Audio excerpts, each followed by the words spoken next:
Olá, para quem não vi ainda, não é?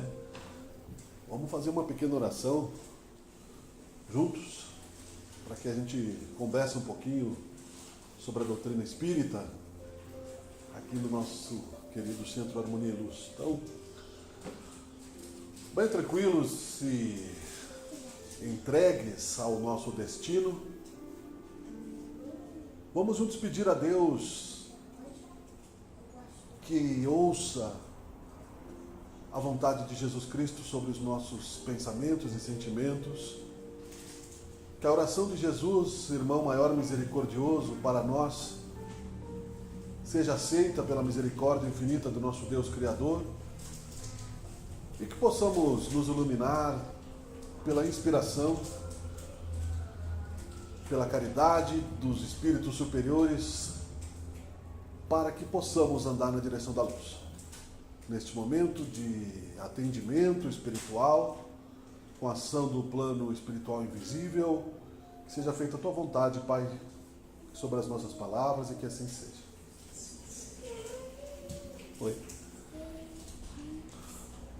Nós vamos, então, seguir o protocolo tradicional de uma exposição espírita dentro da casa espírita, que é abordar um assunto de acordo com a doutrina espírita, ao qual temos nos aprofundado pela necessidade de nos curarmos da dor. Todos nós, encarnados ou desencarnados.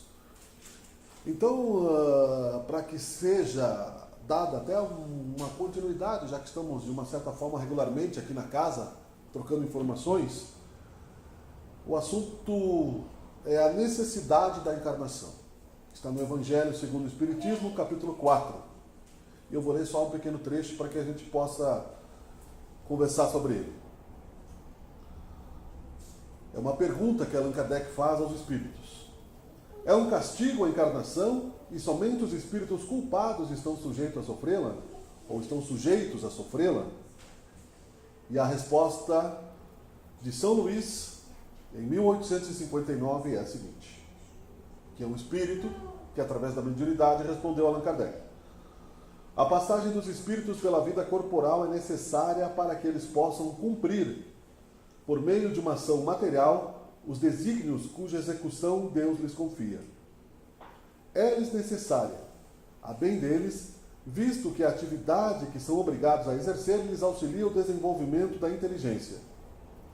Sendo soberanamente justo, Deus tem de distribuir tudo igualmente por todos os seus filhos. Assim é que estabeleceu para todos o mesmo ponto de partida, a mesma aptidão, as mesmas obrigações a cumprir e a mesma liberdade de proceder. Qualquer privilégio seria uma preferência, uma injustiça. Mas a encarnação, para todos os espíritos, é apenas um estado transitório. É uma tarefa que Deus lhes impõe quando iniciam a vida, como primeira experiência do uso que farão do livre-arbítrio. Os que desempenham com zelo esta tarefa transpõem rapidamente e menos penosamente os primeiros graus da iniciação e mais cedo gozam do fruto de seus labores. Os que, ao contrário, usam mal da liberdade que Deus lhes concede, retardam a sua marcha, e tal seja a obstinação que demonstrem, podem prolongar indefinidamente a necessidade da reencarnação, e é quando se torna um castigo. E aí continua aqui a questão, né, que a gente sempre sugere que o pessoal procure se ambientar com a doutrina espírita para que ela se transforme numa prática no nosso dia a dia, no nosso comportamento, na nossa transformação, no nosso redirecionamento da busca pela felicidade. Portanto, apenas um trechinho de um livro muito profundo e que o próprio Divaldo Franco e Chico Xavier falavam consultar todos os dias e meditar sobre uma ou outra questão. Portanto, aqui, em 30 minutos, só será muito menos do que uma fração do Espiritismo, daquilo que ele nos oferece como luz.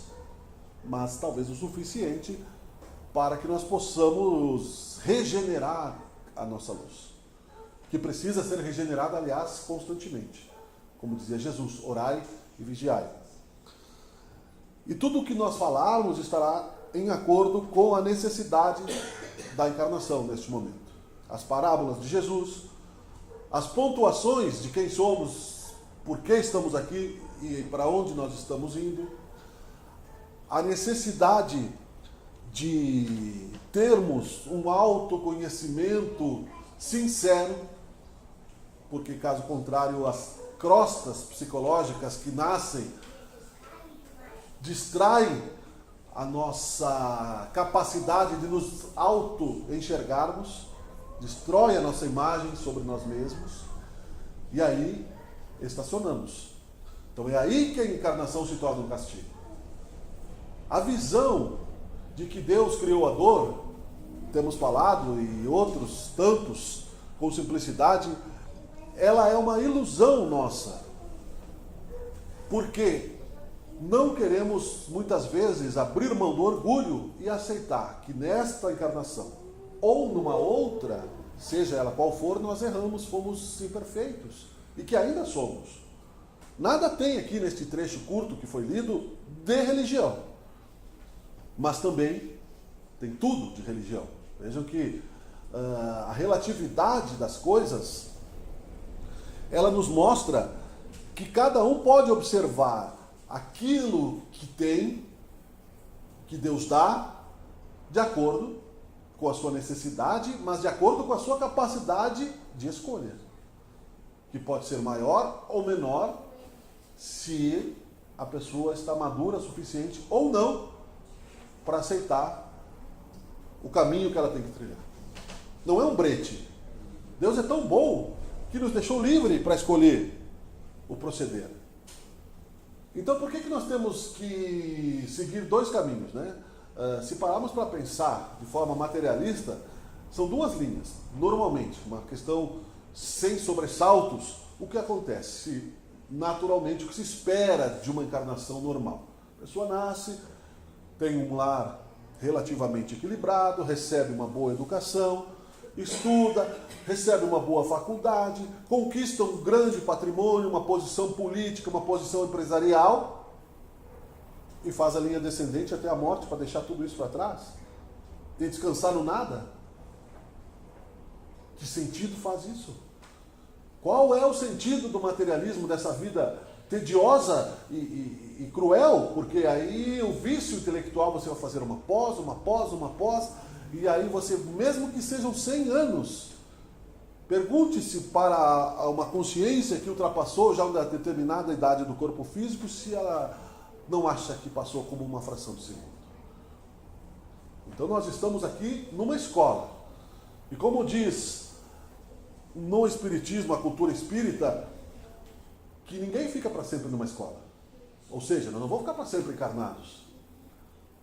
É necessário saber, com isso, que se estamos na escola, vamos seguir o programa que nos é oferecido.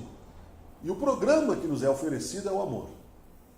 Em todas as suas nuances. O amor entre homem e mulher, o amor entre pais e filhos, o amor entre inimigos, o amor entre a humanidade toda. Mas nós queremos amar? Nós sabemos o que é amar? Nós já perdoamos alguma vez? Quem nos conhece, que vive conosco por no mínimo um período, uma década, sabe e percebeu exteriormente o esforço que se está fazendo para encontrar essa transformação, que pode ser infinita? Isso tudo está no exercício que Deus nos propõe ao nos impor a encarnação. Porque se ficarmos no plano espiritual, a gente se acomoda. Porque você não vai ter que pagar aluguel, não vai ter custo de combustível, não vai ter necessidade de trabalhar para comer, não vai ter outras obrigações, porque você sabe que é eterno, que não vai morrer, você vai se virando, como alguns fazem aqui neste plano mesmo. Infelizmente, para si próprios, é claro. Fazem isso, espíritos desencarnados, né, com dificuldades emocionais, agem como aqui. ao desencarnarmos, ao sairmos do corpo, não vai haver uma grande transformação psicológica imediata. Não, agora eu estou livre da carne, então agora eu posso atravessar as dimensões, eu posso ir para outra estrela. Às vezes nem conseguimos atravessar uma parede, nós vamos ter que andar no carro, vamos ter que pegar, para entrar na nossa própria casa, às vezes se você é um espírito muito pesado de fluidos, você vai ter que entrar pela porta. As pessoas pensam, não, vou virar um espírito, eu entro a hora que eu quiser e faço o que eu quiser. As leis não são tão diferentes assim. Então, para que referencie-se a necessidade, o ponto que nós estamos distantes do início da nossa evolução, o quanto já evoluímos e o tanto que nós vamos ainda avançar nesta encarnação, não é o outro que vai fazer. Só Deus, é claro. Na nossa relação com Deus, pessoal, íntima, que nós achamos que às vezes não é, porque achamos que tem tanta gente no universo que Deus não tem tempo para nós, mas Ele é Deus, Ele nos criou. Se Ele nos criou, é óbvio que Ele reservou um tempinho para nós, ou um tempão, de acordo com a nossa necessidade. Só que nós nos relacionamos com Deus como crianças mimadas, às vezes, pedindo sorvete, pedindo bala, não querendo fazer a lição de casa, ou seja, e aí, esperneamos. É justo? É. Está na justiça romana, os justos esperneandos. Ou seja, você tem direito de reclamar. Agora, quando você conhece realmente a riqueza de ser, você sabe que vai ter pensamentos difíceis, mas você sabe que tudo passa. Que a vida, ela é diferente da ansiedade que nós temos em resolver tudo rápido. Às vezes é preciso soltar o acontecimento, o problema, para que o universo possa resolver. Por exemplo, quando o espírito está próximo ao desencarne, dizem os mentores, e não desencarna, está ali naquela questão ali, por causa do pensamento da família que o prende ali. Aquela melhora que eles têm, aquela ilusão, os espíritos fazem para que a família relaxe e eles possam retirar o espírito dali. Aquela melhorinha antes do desencarne. Porque com o nosso pensamento, com as nossas emoções, nós ilhamos mais o nosso destino do que nós imaginamos. Ou abrimos os caminhos. A gente precisa saber que nós somos maiores que os problemas que nos são propostos pela vida. A não ser que nós queiramos, de uma forma egocêntrica, autoritária e vaidosa, resolver as coisas à nossa maneira. Aí nunca seremos felizes, porque você vai se transformar num ditador. Pode ser um ditador pessoal, pode ser um ditador sobre si mesmo, impondo-se penas cruéis e autopiedade, como existia no passado, espíritos que queriam se autoflagelar e criaram inclusive até congregações em torno disso, achando que agradavam a Deus com este flagelo e não agradavam nem a si mesmos, o masoquismo, e outras tantas formas de iludirem-se na distorção daquilo que Cristo disse que era o amor. O amor suave, o amor natural de viver, de resolver as coisas de acordo com o que elas se apresentem, e é claro, dentro da rotina natural de sermos humanos, na época em que vivemos, com o uso das coisas que temos ao nosso redor, que Deus nos dá para a utilização saudável, e esperarmos que a vontade de Deus sobre os nossos destinos seja sempre a melhor, porque Ele é Deus Pai, infinito de amor e misericórdia, e não criou a dor. Nós é que criamos a dor. E é fácil perceber quando você anda atropelado dentro de casa e dá com o dedinho no canto da porta. Você criou aquela dor, porque se você tivesse mais cuidado, não teria acertado o canto da porta. Quebrou o dedo, teve que ir para o hospital, ficou sofrendo, atrasou-se e assim por diante. Nós somos os nossos piores inimigos. Não há obsessor que tenha influência sobre nós se eu souber purificar os meus pensamentos pela oração. Se eu souber controlar o meu tom de voz pelo respeito ao próximo. Se eu souber pedir desculpas no momento em que meu instinto foi maior do que a minha razão. Se eu souber recomeçar na confiança de que Deus sabe o que faz, como o próprio Jesus disse na cruz, seja feita a tua vontade. E os outros que estavam ali sofreram, choraram, se desesperaram, se dispersaram, até os apóstolos foram em direções contrárias, alguns materialistas, outros recaíram na dúvida se era o mestre. O mestre foi derrotado pelos romanos e pelos judeus, foi crucificado. E agora? Será realmente, né, que essa doutrina é real, o cristianismo? Cristo apareceu para eles, materializou-se, né? São Tomé precisava ver, teve que tocar nas chagas de Jesus Cristo, um fenômeno mediúnico comprovado, que é a aparição, a materialização de um espírito, possível quando necessário, quando é a vontade de Deus, e assim por diante. E nós? A necessidade da encarnação será aceita e justificável para nossos sentimentos se nós formos convictos de que o Espiritismo é realmente uma doutrina que nós estamos avançando no seu conhecimento. Essa cultura está se aprofundando nos nossos hábitos e que nós estamos transformando isso no comportamento rotineiro das nossas vidas e que onde dá, onde é possível, onde a nossa personalidade suporta, nós estamos mudando. A reencarnação está ganhando um efeito. E a dor, ela existe. Porque nós, mesmo que na teia da constelação familiar, como se diz, de nuvens reencarnatórias que reencarnam no mesmo grupo, sejam grupos afins ou grupos para se resgatarem de problemas de outras vidas, por amor, não há como sermos felizes sozinhos. Se você está 100% feliz numa humanidade como a nossa, bom para você. Porque os mentores não estão. Jesus não está. Porque o egoísmo é o contrário do amor. Não há ninguém que possa estar feliz num plano aonde um tsunami mata crianças, que são espíritos comprometidos com a lei divina. Não há como estarmos felizes nas nossas celas bem acomodadas se o tráfico passa na frente da tua casa. Mesmo que não te pegue. Você pode ser até um participante de ter uma omissão, uma relação, uma negação dos fatos que acontecem, né? Onde um pai mata a esposa grávida, no mundo de provas e expiações. Se você não está buscando desenvolver o amor e a confiança em Deus nisso, você está se tornando um alienado. Esperando, claro, o choro e o ranger de dentes. Porque a encarnação não é para nós sentarmos, ganharmos o pão e esperarmos a morte. Primeiro, porque a morte não existe. Vai morrer o corpo. Depois, Deus vai dizer, o que tu fez no tempo? Chegou alguma vez na tua vida a fazer uma caridade? Né? Para o Espiritismo, por exemplo, que é o consolo para muita gente de que nada acontece por acaso, que existem vidas passadas onde nós estamos em débito ou em crédito com a doutrina divina, com a justiça divina, que existe um futuro para ser construído. Se você tem isso para si e não fala para o outro, você também não está ajudando.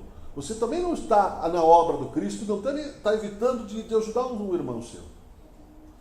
Não impondo ideias, não humilhando a religião do outro, não querendo transformar o outro num espírita, mas falando sobre si. Olha, o Espiritismo me consola por quê? Porque me explica o que eu sou, me explica por que tais coisas aconteceram, tais coisas estão acontecendo, me dá uma solução temporária para me suportar com mais qualidade a dor que eu estou sofrendo, me ensina a buscar com gratidão, a reavaliar os meus valores e olhar se eu não estou sendo também ingrato com o que eu estou recebendo, me ensina a compreender um pouco o próximo, porque ele tem uma outra cultura familiar, tem uma outra forma de evolução, mas não está na minha vida por acaso. O Espiritismo é tudo isso. Ciência, filosofia e religião. E a encarnação é essa mistura de coisas, esse tempero de vida que nos faz, como objetivo, sairmos dela melhores do que entramos. Alguns, nem todos. Cada um segundo as suas obras. Isso será repetido sempre. Jesus disse, passará esta geração, passarão outras gerações e as minhas palavras não passarão. As parábolas de Jesus estão bem claras. Então ele disse que a cada um será dado segundo as suas obras. Ele disse, ajuda-te que o céu te ajudará. Ele disse, buscai e achareis. Uma mãe não vai poder fazer a obra do seu filho. Maria não fez a obra de Jesus. Ela fez a dela, como mãe de Jesus, nos planos espirituais, nos hospitais, em atendimento às pessoas sofredoras. Nas outras, José é a mesma coisa. Ele fez Jesus, é o nosso irmão maior. Você não pode esperar que os outros façam o seu trabalho. E aí a gente vai com isso, e não vai ser um insight de meia hora, não vai ser um insight de alguns dias, talvez, mas sabendo que nós podemos refletir sobre isso em liberdade. A liberdade de pensar, de sentir, de testar, que já temos feito isso, aliás, há muitas e muitas encarnações, porque isso para nós, nenhum de nós, tanto no plano espiritual quanto aqui nesta sala, fisicamente falando, não é novidade. Porque nós estamos entre uma e outra encarnação no plano espiritual. Considerando que, na média aqui do nosso grau de consciência, nenhum de nós está tendo uma reencarnação compulsória. Ninguém foi obrigado cegamente a reencarnar. Porque senão não estaríamos aqui, seríamos rebeldes e estaríamos aí nos presídios, nas ruas, como essa turma rebelde que está por aí. Porque entre uma encarnação e outra não tem muitas vezes nem consciência. São bárbaros, são guerreiros, são vikings de outras épocas, profundamente pervertidos no mal, que não conseguem refletir sobre si mesmos. Não é o nosso caso. Então, entre a preparação de uma encarnação no plano espiritual, tudo isso aqui nos é falado. Todo plano reencarnatório a gente esquece temporariamente, mas toda vez que a gente dorme, a gente vai para algum lugar. Às vezes a gente vai para a casa de um parente, às vezes vai para a casa do inimigo, às vezes a gente vai numa escola espiritual, às vezes a gente reencontra alguém que desencarnou. O nosso anjo da guarda vai nos lembrar, olha, quem sabe a gente vai um pouquinho mais para a esquerda, quem sabe a gente faz uma curva um pouquinho para lá, quem sabe você vem-nos durante o dia, na encarnação, no exercício, pela mediunidade que todos temos, por uma intuição, por um pensamento, quem sabe eu faço isso? Quem sabe eu não pego tão pesado, né? Quem sabe eu amenizo um pouco, quem sabe eu deixo de ser tão orgulhoso, quem sabe, né, eu tenho um pouquinho mais de paciência com tudo. E sabendo que a vida é eterna, a gente passa a conviver desde já melhor conosco mesmos. Né? Desde já.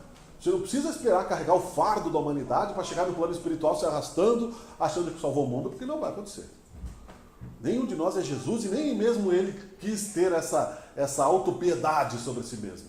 Né? Ele se dizia com segurança filho de Deus, desencarnou para que fosse, né, amadurecida a sua obra através dos apóstolos, continuou trabalhando no plano espiritual, continua trabalhando, não exige de nós perfeição, exige de nós respeito ao erro do próximo. Vai, não peques mais para que algo pior não te aconteça, ele disse, mas disse também, aquele que tiver sem pecado, que atire a primeira pedra.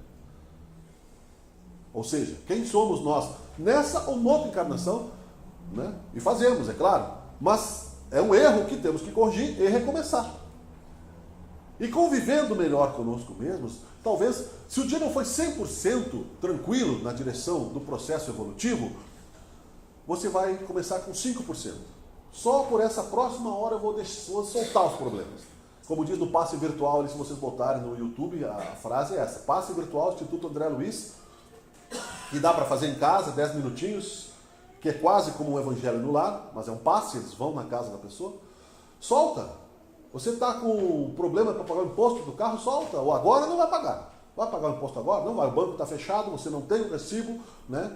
Então, não quer cair numa blitz, deixa o carro em casa.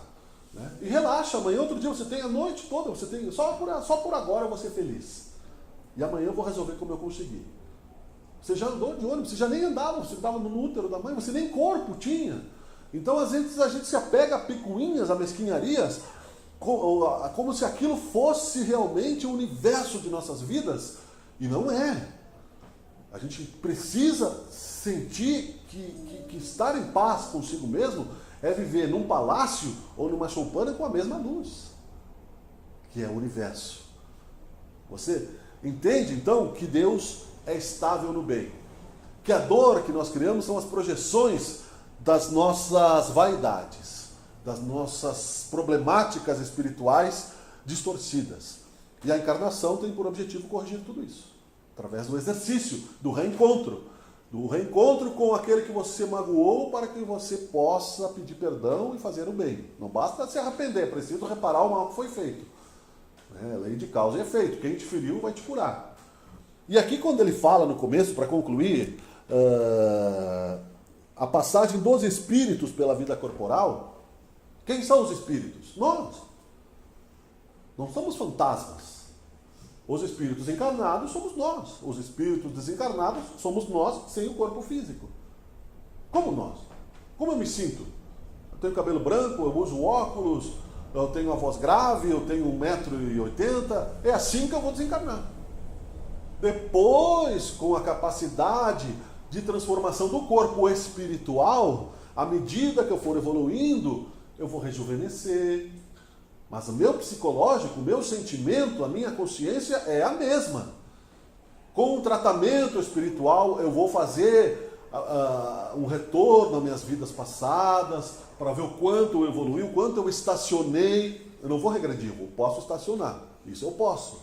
Porque se eu não evoluir, eu estaciono. Se eu não fiz as pazes com meu irmão, se eu não fiz a caridade, se eu não resgatei o mal que eu fiz, eu estaciono, eu vou ter que recomeçar. Infinitas vezes. E é aí que a encarnação se torna um sofrimento. É aí que eu tenho as reencarnações expiatórias, aonde todo mundo evoluiu, todos os meus colegas passaram para o 2º grau e eu estou ainda na 5ª série. Então eu sou, né, aquele grandão desengonçado no meio dos pequeninos, mas também eu tenho a chance de ajudar eles. Também eu tenho a chance, né, se eu for humilde, de recomeçar de uma maneira mais correta, né? Sem comparações, é claro, isso é só um exemplo físico, porque a cada um segundo as suas obras também nos dá, psicologicamente ou filosoficamente, a certeza de que Deus é único para cada um de nós. Não é um Deus para cada um de nós. O Deus é um só, mas Ele é único na relação conosco. Ele só criou um Miguel, só criou um Sandro, só criou um de cada um de nós, a nossa digital, e Ele se relaciona individualmente conosco. Também com os espíritos de luz, é claro. Mas, mesmo assim, nós temos que ter a certeza, se você é um pai, que você tem 50 filhos, você não vai mandar os irmãos mais velhos se relacionar com os mais novos. Só, e se omitir, porque aí você não está sendo pai. Você vai ter a mesma relação com todos, cada um espírito diferente, mas você vai amar todos individualmente. Os irmãos mais velhos vão ajudar nessa relação, como Jesus, como espíritos de luz, é uma família universal. Mas eu sei que eu vim de Deus, Ele está dentro de mim e eu vou me tornar a sua imagem e semelhança. Nunca vou ser Deus, a imagem e semelhança. Então se eu tiver a ambição de ser Deus, eu vou me transformar num monstro espiritual, vou reencarnar, seja onde for, sempre com essa ilusão vaidosa até que eu me cure. Mas se eu for humilde como Jesus Cristo, eu vou começar a estar em paz desde agora, não importa o que aconteça. Não importa o que aconteça. Se eu desencarnar agora, eu vou sentir saudades da minha filha, dos meus filhos, eu vou sentir saudades do meu trabalho, mas foi a vontade de Deus. Vai adiantar eu chegar lá no plano espiritual e dizer, Deus me empurra de volta, me faz... O Lázaro ressuscitou, Lázaro não tinha desencarnado ainda, né? A vontade de Deus está no Pai Nosso.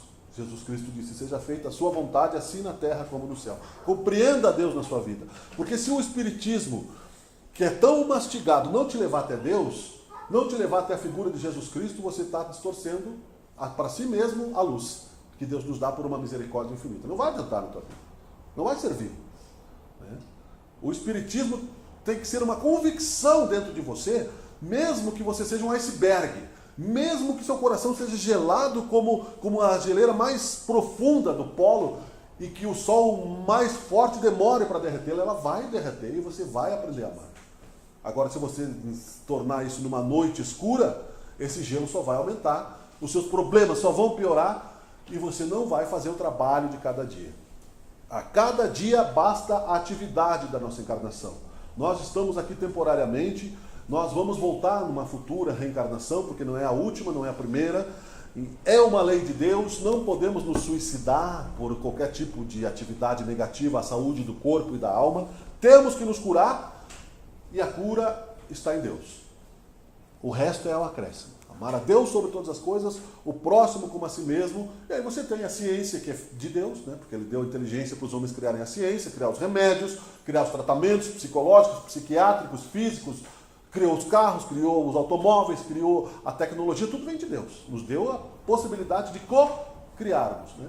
O tanto dessa felicidade, dessa herança divina que eu quero usufruir, vai depender da minha capacidade de compreensão e da minha escolha, né, de fazer o trabalho que eu preciso fazer. A cada dia baste o seu trabalho.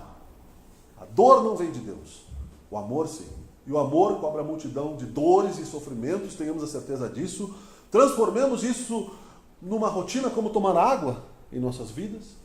Natural, sem formalismo, sem misticismo, sem escândalo, sem imposição, tomar água para tirar a sede do Espírito. Fazer uma oração diária, buscar, ouvir uma palestra no YouTube de 10 minutos. Né? Tem um livro, não tenho internet, eu não tenho dinheiro. Lê uma frase do livro dos Espíritos, do Evangelho, para que não seja cego, para que não venha eu aqui que consigo falar fácil, iluda a tua consciência e te leve ao abismo. Porque vai me comprometer e vai comprometer você também. Eu, por corrupção, você por corrupção passiva. Portanto, a cada um segundo as suas obras. Né? Pior cego é aquele que não quer ver. Nossa encarnação é uma bênção de Deus e que ela seja, no final, a riqueza do nosso progresso. Muito obrigado e seja feita a vontade do Pai, que assim seja.